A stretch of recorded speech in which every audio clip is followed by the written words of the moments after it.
শীতের সকাল মনে হয় কি প্রকৃতির মাঝে একটু হারিয়ে যাই। তো চলো, দেখতেই পাচ্ছ কুয়াশা ভরা একদম পরিবেশটা, আর আকাশটাও একদম মানে কিছুই দেখা যাচ্ছে না। রোদের তো দেখা নেই, সূর্য মামারও দেখা নেই। গাছের ফুলগুলো ফুটতে চায় না এই ঠান্ডাতে। তো চলো, বেশ জবার করি কিন্তু এসেছে, কিন্তু ফুটছে না ঠান্ডার জন্য। আর এদিকে দেখো ফুলটা বেশ ভালো লাগছে, তোমাদের সাথে একটু শেয়ার করলাম। তো চলো, আমার গাছগুলোও কিন্তু একদম সুন্দর ডালপালা বেরিয়েছে। আর এদিকে দেখো এই চন্দ্রমল্লিকা গাছটায় বেশ কটা করি এসেছে। তো ফুল ফুটবে, ফুল ফুটলে কিন্তু বেশ ভালোই লাগবে দেখতে। তো অনেকগুলোই এনেছিলাম, কিন্তু কিছুটা মরে গেছে আমি যখন ঘরে ছিলাম না তখনই। আর এদেরকে একটু কিন্তু যত্ন মাঝে মধ্যে করতেই হয়। তো খুব বেশি একটা সময় পাচ্ছি না কিছুদিন থেকে। তো চলো দিনটা শুরু করা যাক। আচ্ছা, ঘড়িটা বাজে 10টা, আর এখনও যেহেতু একটু ফাস্ট আছে আমার ঘড়ির 10 মিনিট পর্যন্ত। তো যাই হোক, এখন ঢাকা সব দেখতেই পাচ্ছ গাছপালা, আর একটুকু রোদের দেখা নেই। আকাশের পরিস্থিতি দেখো, ঠান্ডার দিন এরকমই একটা পরিস্থিতি। Hello everyone, good morning. কেমন আছো সবাই? আশা করি সবাই ভালো আছো। সকাল সকাল চলে তো বন্ধুরা, আশা করি সবাই ভালো আছো, সুস্থ আছো। তো চলো, আজকে ব্লগে তোমাদেরকে সকলকে স্বাগত জানাই। আর সকাল সকাল আমি দেখো উঠেছি অনেক সকালেই। উঠে ঘরটর ঝাড়ু দিয়ে, বাসি ঘরটা ঝাড় দিয়ে আমি বেরিয়ে যাই, কারণ যেহেতু হাজব্যান্ডকে একটু চা করে দিতে হয়। তো ফ্রেশ না হয়ে এসে কিন্তু আমি চুলাটা মানে ধরি না। যেটা যেটা যার যার অভিরুচি। কেউ, আমি স্নান না করে কোনো দিনও গ্যাস চুলাটা ধরি না, সত্যি কথা বলতে। তো চলো, আমি সকালে মোটামুটি কাজবাজ সেরে নিয়েছি। সেরে মানে কাপড় চোপড় ধোয়া, বাসন টাসন ধুয়ে এসে, আর যেহেতু কি ঠান্ডা তো একটু দেরি করেই যাচ্ছে, এই 7:30 এরকম বেজে যেতে যেতে এখন একটু। তো সেই জন্যই আমি সবগুলো সেরে আসতে পারি। আর এমনি তো ছেলের স্কুল থাকে বলে না, আমি সকালে কাজটা চেষ্টা করি, যেমন কাপড় চোপড়গুলো সকাল সকাল ধুয়ে দেওয়ার। সকাল সকাল ধুয়ে দিলে না পটাপট শুকিয়ে যাওয়ার একটা ব্যাপার থাকে, কারণ রোদের যে মানে এখন রোদ উঠছেই না। তো যেহেতু দেখো অল্পটুক ঝরঝরা, যদিও রোদ না ওঠে তো একটু ঝরঝরা তো হয়েই যায়, হাওয়া হোক, হাওয়াতেও কিন্তু একটু শুকিয়ে যায়। তো চলো চেষ্টা করি সকালে কাজগুলো সকালে সেরে নিয়ে। আর ও চড়ে গেছে স্নান টান করে, একটু ধূপধুনা দিয়ে পুজো করে দোকানে। আর এখন আমি ওকে চাটা করে দিয়ে আসছি, তারপরে ঘরের যা যা যাবতীয় কাজ থাকে সেগুলো করব। ছেলে চলে গেছে খেয়ে দিয়ে স্কুল। তো তেমন একটা এখন চাপের ব্যাপার নেই, এই কাজগুলো এখন আমি আস্তে ধীরে সারতে পারবো। তো বিছানাটা উঠিয়ে রেখে যাইনি, যেহেতু ওরা ঘুমিয়েছিল। তো এখন আমি বিছানাটা উঠাবো। দেখতেই পাচ্ছ পিছনে আমার ব্ল্যাঙ্কেট দিয়ে ভর্তি।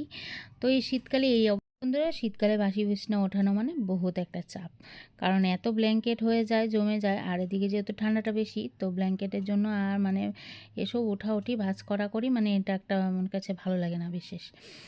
তো চলো, ছেলে বিছানা গোছানো কমপ্লিট, ওর রুমে ব্ল্যাঙ্কেট দুটো আমাদের।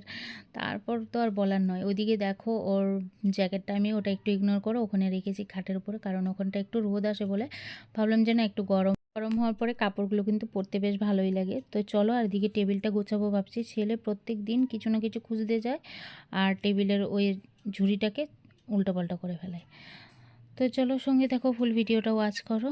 এখন যাই টেবিলটাকে একটু গুছিয়ে নিই, কারণ ছেলে প্রত্যেক দিন এই জায়গাটাকে উলটপালট করে ফেলে। তো এই জায়গাটা আমার সেট করা একদম কমপ্লিট হয়ে গেল। আর এখানে অ্যাকচুয়াল ছেলের পড়ার কথা, কিন্তু সে এখানে পড়ে না, সে গিয়ে বিছানাতেই পড়ে। সবারই এই একটাই অভ্যাস। সব জিনিসগুলো জায়গা মতন রেখে দিলাম। যতই কেনা আমাদের ড্রয়ারটা গোছাবো, ততই দেখো এরা সব উলট পালট করে রেখে দেয়। তো চলো, এটাকে একটু ঠিক করে দিলাম। তো চলো, এই জায়গাগুলো মুছে মাছে নিব। প্রত্যেক দিন কিন্তু আমি এগুলো একবারে পরিষ্কার করে নিই। আর একটা ফোন চার্জে দিয়েছি, এটাতেও চার্জ দেবো, এটাও চার্জ নেই একটু, মানে আছে মোটামুটি কত পার্সেন্ট আছে দেখি। চলো বাকি কাজগুলো সেরে নিগো, অনেকটা বেলা হয়ে গেছে। এগুলো টেবিল প্রত্যেকটা দিন আমি এইভাবে করে সকালে উঠে কাজ করি। আর টেবিল প্রত্যেক দিন না মুছে রাখলে না, এসব যেমন আলমারিগুলো, এসব যদি প্রত্যেক দিন আমি পরিষ্কার না করি তাহলে কিন্তু ধুলো জমে যায়। আর একদিনের কাজ একদিনে করাই ভালো। প্রতিদিনেরটা মানে একদিন বলছি, প্রতিদিনের কাজটা প্রতিদিন করাই ভালো। কারণ কাজ যদি তোমরা জমিয়ে রাখো, প্রচুর জমে যাবে। তো সেই জন্য আমি প্রত্যেক দিনতে চেষ্টা করি প্রত্যেক দিন কমপ্লিট করা। তো চলো, বেশি বকবক না করে অফ ক্যামেরা কাজগুলো সেরে নিই। অন ক্যামেরা করতে গেলে এত বড় ভিডিও তোমরা জীবনেও দেখবে না। তো চলো বন্ধুরা, হাতে নিয়ে নিয়েছি 1 গ্লাস জল। আমার ডেইলি রুটিন, তোমরা মর্নিংয়ে যারা যারা আমার ভিডিও দেখেছো আগে, মানে আমার ডেইলি রুটিন হলো সকাল সকাল 1 গ্লাস করে গরম জল ওষুধটা খেতে হয়। তো বন্ধুরা দেখো, ঘরের বাসি কাজকর্ম, সরি বাসি বলছি, ঘরটর মুছে টুছে একদম বেরিয়ে গেছি। আর এদিকে দেখতে পাচ্ছ পাঠিয়ে দিয়েছে হাজবেন্ড, একটু এসে পাঠিয়ে দেয়নি, মানে ও এসে মাছটা দিয়ে গেল। এই ছোট ছোট মাছগুলো কাটতে কত সময় লাগে বলো তো, কি করব বলো, আনছে যদি করতেই হবে। আর কোমরটা এত একেবারে ব্যথা হয়ে যায় না মাছ কাটতে গেলে, বলার নয়। তো চলে আসছি বাথরুমে এসে মাছগুলো কেটে নিচ্ছি। তার সাথে আছে চিংড়ি মাছ আর আছে এই মোয়া মাছ। তো চলো, মাছ কাটাটা তোমাদের সাথে আজকে একটু শেয়ার করে দিলাম। তো ছেলে আছে, স্কুল থেকে চলে আসছে, ওদের 12টা পর্যন্ত ক্লাস হচ্ছে এখন। তো সেই জন্য ও স্কুল থেকে চলে আসছে, আর এই মাছ কাটা, তার জন্য তোমাদের সাথে কিন্তু একটু শেয়ার করতে পারলাম, না হলে তো পারতাম না। আর এদিকে দেখো, মাছগুলো সুন্দর করে ধুয়ে ঠুয়ে একদম হলুদ নুন লাগিয়ে রেখেছি।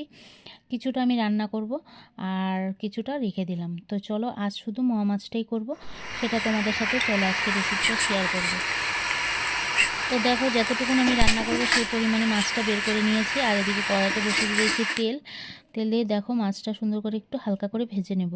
কেউ চাইলে কিন্তু কাঁচাও খেতে পারে, কিন্তু আমার কাঁচাটা ভালো লাগে না, তো সেই জন্য আমি একটু হালকা ভেজে নিলাম। তো চলো, আমি কীভাবে করছি সেটা তোমাদের সাথে একটু শেয়ার করি। কেটে নিয়েছি টমেটো কুচি, পেঁয়াজ কুচি, আর নিয়েছি বেগুন আর ধনেপাতা, কাঁচা লঙ্কা একটু ফেলে নিয়েছি। তেলের ফোড়নে দিব, মাছ ভাজার তেলটাই কিন্তু আমি ফোড়নে দিচ্ছি কালো জিরে। তার মধ্যে আমি পেঁয়াজ কুচিগুলো দিব ছেড়ে, সুন্দর করে লাল লাল করে পেঁয়াজ কুচিগুলো ভেজে নেব। তো দেখতেই পাচ্ছ তোমরা, আমি পেঁয়াজটা দিয়ে এর মধ্যে কিন্তু ফাড়া কাঁচা লঙ্কাগুলো দিয়ে সুন্দর করে একটু ভাজা ভাজা করে নেব। তো চলো, এটাকে খুব সুন্দর নাড়িয়ে চাড়িয়ে ভাজা করে নিয়ে, পেঁয়াজটা মানে লাল হয়ে যাবে সে পর্যন্ত আমি এর মধ্যে কিন্তু অ্যাড করে দেব টমেটো কুচি দিয়ে। এটা কিন্তু রান্নাতে এমন একটা ঝামেলা লাগে না, খুব কম সময়ে কিন্তু হয়ে যায়। আর তোমরা তো দেখতেই পেলে আমি মাছটা কতক্ষণে, আমি পুরো পাক্কা 1টা বেজে গেছে আমার সে মাছগুলো কাটতে। তো মাছটা কেটে আমি ধুয়ে নিয়ে আসতে সময় যতটুকু লাগছে, কিন্তু রান্না করতে তেমন একটা সময় লাগে না, খেতে তো আরও বেশি সময় লাগে না। তো চলো, একটু মজা করলাম। আর এদিকে শুকনো মশলা নিয়ে নিয়েছি কিন্তু জিরে গুঁড়ো, হলুদ গুঁড়ো, কাশ্মীরি রেড চিলি পাউডার আর লবণ। তো এই ছাড়া আর কিচ্ছু লাগছে না, একদম শর্টকাটে আমি কিন্তু এই ছোটো মাছ রান্নাটা তোমাদের সাথে শেয়ার করলাম। আমি যেভাবে রান্না করে থাকি সেভাবে তোমরা একবার করে খেয়ে দেখো, অবশ্যই ভালো লাগবে। আর এই মাছটা রান্না করতে একদমই খুব কম সময় লাগে। আর বিশেষ করে বেগুন দিলে আর পেঁয়াজকলি দিলে তো আর একটু জমে যেত। তো পেঁয়াজকলি ছিল না বলে আমি শুধু বেগুন দিয়ে রান্না করলাম। আর বেগুনটা খুব বেশি সময় লাগে না নরম হতে, এটাকে একটু নাড়াচাড়া দিয়ে আমি এখন ঢেকে দেব। আর বেগুনটা যদি আগে দিতাম একদম গলে যায়, গলে গেলে খেতে এতটা ভালো লাগে না। তো চলো, এখন এটাকে একটু ঢেকে দেবো, একটু মজে গেলেই কিন্তু আমার মাছের চচ্চড়ি রান্না কিন্তু একদম কমপ্লিট হয়ে যাবে। তো চলো, বেগুনটা দিয়ে একটু ঢাকা দিই। তো বন্ধুরা দেখো, ঢাকাটা খুলে দেখি বেগুনটা হালকা নরম হয়ে গেছে। এই পর্যায়ে কিন্তু খাওয়া যাবে, একদম খুব বেশি গলে যাওয়ার মতো না আর কাঁচা কাঁচা থাকার মতো না। বেগুন তো যেহেতু নরম, সহজে গলে যায়। তো এর সঙ্গে আমি দেখো মাছটা কিন্তু দিয়ে দিলাম। মাছটা দিয়ে এটাকে একটু নাড়িয়ে চাড়িয়ে নেব। তো নাড়িয়ে চাড়িয়ে নিয়ে একটু ধনেপাতা দিয়ে দিলেই কিন্তু আমার মাছ চচ্চড়ি রেডি। তো বন্ধুরা, এদিকে মাছ চচ্চড়িটা হতে হতে আমি কিছুটা পেঁয়াজ কেটে নিয়েছিলাম, একটু মুসুর ডাল ভিজিয়ে রেখেছিলাম, যেটাকে বেটে একটু ধনেপাতা দিয়ে আর একটু চাল বাটা ছিল সেটা দিয়ে আমি একটু পকোড়া বানাবো ভাবছি। তো চলো, আর এদিকে দেখো একদমই কমপ্লিট হয়ে গেছে। এর মধ্যে আমি একটু ধনেপাতা দিয়ে নিয়েছি। তো এখন এটা নামাবার পালা। তো নামানোর পরে তোমাদের সাথে শেয়ার করছি।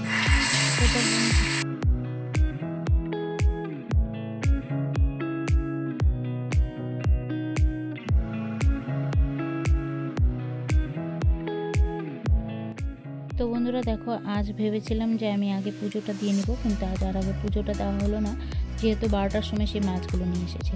তো আমার আজকে পুজোটা দিতে অনেকটাই লেট হয়ে গেছে। তো পুজো টুজো দিয়ে আবার স্নান করলাম, রান্না বাড়া করে স্নান করে পুজো দিলাম। আমার মোটামুটি দিনে 3বার স্নান হয়ে যায়। তো পুজো টুজো দিয়ে নিয়েছি, ঠাকুরের পর্দাটা এখনও সরাইনি। তো চলো, এখন যাব নিচে খেতে। এখন ঘড়িতে বাজে কটা দেখো, 3:30। তো 3:30-র সময় এখন যাব আমি খেতে। তো বলো, এই সময় খেলে আর কি হবে। তো চলো, এখন কি করব, ঘরে যেহেতু কাজের চাপ থাকে, একা হাতে সব করতে হয়, তো হয় না, মানিয়ে উঠতে পারি না সব সময়। আর আমার ক্ষেত্রে মনে হয় কি, সব কাজগুলো আগে সেরে নিই তারপর খাবো, তো চলে এসেছি দেখো, খাওয়া দাওয়া কমপ্লিট করে। এদিকে বাইরে ছিল কিছু কাপড়, সেই কাপড়গুলো তুলে নিয়ে আসলাম। একটুকু তো রোদ নেই, একটুকু গরম, মানে একটু হালকা হালকা হয়েছে, তো রেখে দিব। পর্দাগুলো টানিয়ে দিই, এই ঘরের জানলা সব আটকে দেবো, লাইটস অফ করি। চলো, জানলাগুলো আটকে নিই।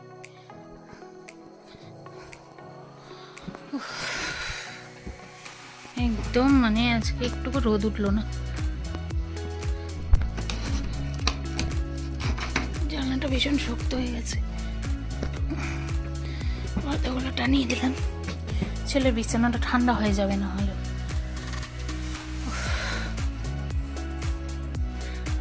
তো সব তো কাজ কমপ্লিট, এখন একটু যাবো রেস্ট নিবো। এ রুমের জানলাটা আটকাবো। আমার ছেলে নারকেল তেলের কৌটো কোথায়, ভাবছে এখানে রোদ আসে বলে রোদ দিয়েছে, কিন্তু এখানে তো এক ছিটাও রোদ আসে না। ফেলে দিই একটু।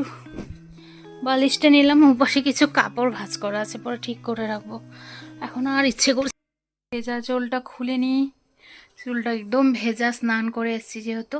তো চলো বন্ধুরা, আজকের মতো ভিডিওটা এ পর্যন্তই। আশা করি তোমাদের ভালো লাগবে। সারাদিন যেটুকুনি পারলাম শেয়ার করার চেষ্টা করছি। এখন আর ভালো লাগছে না, একটু বসে বসে আজকে ভাবছি ভিডিও দেবো। অনেক দিন ধরে ভিডিও দিচ্ছি না, এডিট করব, জানি না কখন পোস্ট করব, কি করব। তো চলো আজকের মতো আসছি, আগামীকাল চলে আসবো নতুন একটি ভিডিও নিয়ে। ততক্ষণ পর্যন্ত তোমরা সুস্থ থেকো, ভালো থেকো, আর টাটা, লাভ ইউ। আর যদি ভিডিওটা ভালো লাগে থাকে, চ্যানেলটি সাবস্ক্রাইব করে নোটিফিকেশান বেলটি অল করে দিও। আর যেহেতু আমার ভিডিওগুলো খুব বেশি একটা বড় হয় না, প্লিজ বন্ধুরা টেনে টেনে কেউ দেখো না। ভেবেছিলাম ভিডিওটা আজকে তোমাদের সাথে এখানেই এন্ড করব, কিন্তু এন্ড করা হবে না। একটু আগে হাজব্যান্ডের কল আসছিল, অনেকে আজকে চিকেন খেতে ইচ্ছে করছে, তো বিকেলে চিকেন বানানো হবে আর বানাবো হলো পরোটা আজকে। তো ভাবলাম যাই হোক, পরোটাটা তোমাদের সাথে শেয়ার করব। তো চলো বিকেল পর্যন্ত টেনে নিয়ে যাই ব্লগটা, আশা করি তোমাদেরও ভালো লাগবে। আজকে অনেক দিন ইভিনিং বন্ধুরা, চলে আসলাম অনেকক্ষণ পরে তোমাদের সামনে, বিকেলে সন্ধে টন্ধে দিয়ে, আর হাজব্যান্ড চলে আসছে। তো দেখো বিস্কুট আর নিমকি নিয়ে বসে গেছি, চা বানিয়ে নিয়েছি। আজ একটু ঠান্ডা ঠান্ডা ওয়েদারটা তো বেশি, তো সেই জন্য চাটা খেয়ে নিই। তো চা খেয়ে রাতের ডিনারের জন্য লেগে যাব। তো চলো, বেশ আজ কিন্তু ঠান্ডা পড়েছে, সেই জন্য তিনজনের জন্য একটু চা করেছি, আদা দিয়ে দুধ চা। তো চলো চাটা খেয়ে রাতের ডিনার আজ করবো। তো পরোটা তোমাদেরকে বলেছি, তার জন্য আমি নিয়ে নিলাম আটা। আমি কিন্তু ময়দা ব্যবহার করছি না, তোমরা চাইলে ময়দা দিয়েও খেতে পারো। তো দেখো এদিকে আমি নিয়ে নিয়েছি নুন, একটু নিয়ে নিয়েছি জোয়ান, আর নিলাম একটু টক দই, আর সামান্য একটু চিনি কিন্তু আমি আটার মধ্যে দিয়ে নিয়েছি। তো আটাটাকে একটু সুন্দর করে রিফাইন অয়েল নিব, একটু নিয়ে আমি এটা সুন্দর করে ভালো করে ময়াম দিয়ে আটাটা কিন্তু মাখবো। তো চলো আমি আটাটা মেখে নিই, আমি কীভাবে মাখছি সেটা তোমাদের সাথে শেয়ার করছি। জানি না কেউ এভাবে পরোটা খেয়েছো কি না, কিন্তু আজ আমার ইচ্ছে হলো যে আমি একটু অন্যরকমভাবে পরোটাটা বানাই। অবশ্যই একবার খেয়ে দেখো, দারুণ লাগে। যারা একটু গাজর বিট খেতে ভালোবাসো না, তারা কিন্তু এভাবে পরোটা বানিয়ে, মানে রুটির সাথে, রুটি বানিয়েও খেতে পারো কিন্তু তোমরা চাইলে এটা। তো চলো আমি এটা পরোটার জন্য ময়ান দিচ্ছি, তো সেই জন্য পরোটাই করব। তো দেখো আমি সুন্দর করে এখানে আদা রসুন কুচি দিয়ে আর সব কিছু মিলিয়ে এটাকে সুন্দর করে একটু মেখে নিচ্ছি, শুকনো শুকনো করে মেখে, তারপর এটার মধ্যে একটু একটু করে জল অ্যাড করে তারপর মাখবো। তো দেখো এখন এই মাখার সময় কিন্তু আমি একদম গাজর কুচি, পেঁয়াজ কুচি, ধনেপাতা কুচি, তো সব কিছু দিয়ে একসাথে আটাটা মাখবো। তো দেখতেও বেশ কালারফুল হয়, খেতেও কিন্তু খুব টেস্টি। তো দেখো এখন কিন্তু একটু একটু করে জল দিয়ে আমি আটাটাকে সুন্দর করে মেখে নিব। আর আজকের ভিডিওটা আজ আমার অনেকটা বড় হয়ে গেছে গো, জানি না কে কতটুকুন দেখবে। তো চলো এখন, তো এদিকে দেখো বন্ধুরা, আমার আটাটা কিন্তু সম্পূর্ণ মাখা কমপ্লিট হয়ে গেলে এটাকে আমি কিছুক্ষণের জন্য এখন ঢেকে রেখে দেবো, শেয়ার করব। তো দেখতেই পাচ্ছ বরমশাই এখন রুটি পরোটা বেলছে। আসলে কি বন্ধুরা, আমরা কিন্তু মেয়েরা সারাক্ষণ কিন্তু নিজের হাতে রান্না খেতে খেতে না একদম কেমন জানি কখনো কখনো ইচ্ছে হয় কেউ রান্না করলে খুব ভালো লাগে।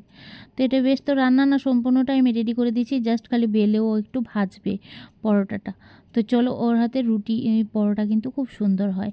হ্যাঁ, লুচি পরোটা আমিও বানাতে পারি, কিন্তু রুটিটা আমার কাছে একদমই সুন্দর হয় না, মিথ্যে কথা বলবো না, একদমই খারাপ হয়। তো চলো বরমশাইকে দিয়ে আজকে পরোটাটা ভাজাচ্ছি। আর দেখো, সংসার সুখের হয় লোকে বলে না, রমণীর গুণে অ্যাকচুয়াল না ভাই, উভয়ে দুজনের পক্ষেই কিন্তু সংসারটা সুখের হয়। তো চলো, সংসারকে সুখের রাখতে হলে দুজন দুজনের কথা শুনে চলতে হয়, দুজন দুজনের কথা মানতে হয়। যেহেতু আমি চিকেন খাই না, তবু চিকেন বানিয়েছি।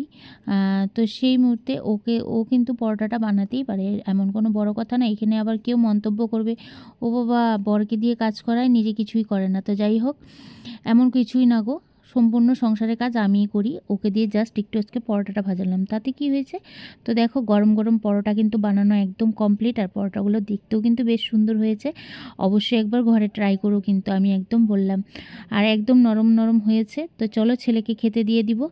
তো আজকের ব্লগটা জানি অনেকটা বড় হয়ে গেছে, তোমরা কতটুকুন দেখবে জানি না। আর চিকেনটা কিন্তু আমি আগেই বানিয়ে নিয়েছি, সেটা তোমাদের সাথে শেয়ার করিনি। তো দেখো গরম গরম চিকেন কষা আর পরোটা, রাতের ডিনারটা কিন্তু জাস্ট জমিক্ষীর। আর চিকেন বানানো তোমাদের সাথে আমি আগেও শেয়ার করেছি, সেজন্য শেয়ার করলাম না। আমি খাবো কি দিয়ে জানো, এই ধনেপাতার চাটনি আর টমেটো সস দিয়ে। আমার টমেটো সস আর ধনেপাতার চাটনি দিয়ে খেতে কিন্তু দারুণ লাগে। দিনে হলে অবশ্যই দই দিয়ে খেতাম, কিন্তু রাতে তো দইটা খাবো না। তো চলো ওদেরকে খেতে দিয়ে দিই। তারপর আজকের ভিডিওটা আর বেশি টেনে লম্বা করছি না, আজকের মতো আসছি। আগামীকাল চলে আসবো নতুন একটি ভিডিও নিয়ে। ততক্ষণ পর্যন্ত তোমরা সুস্থ থেকো, ভালো থেকো। আর দেশ ও দেশের বাইরে থেকে যারা আমার এই ভিডিওটা দেখছো তাদেরকে আমার অসংখ্য ধন্যবাদ। বন্ধুরা প্লিজ একটু সাপোর্ট করো, তোমাদের সাপোর্টে টাটা, লাভ ইউ।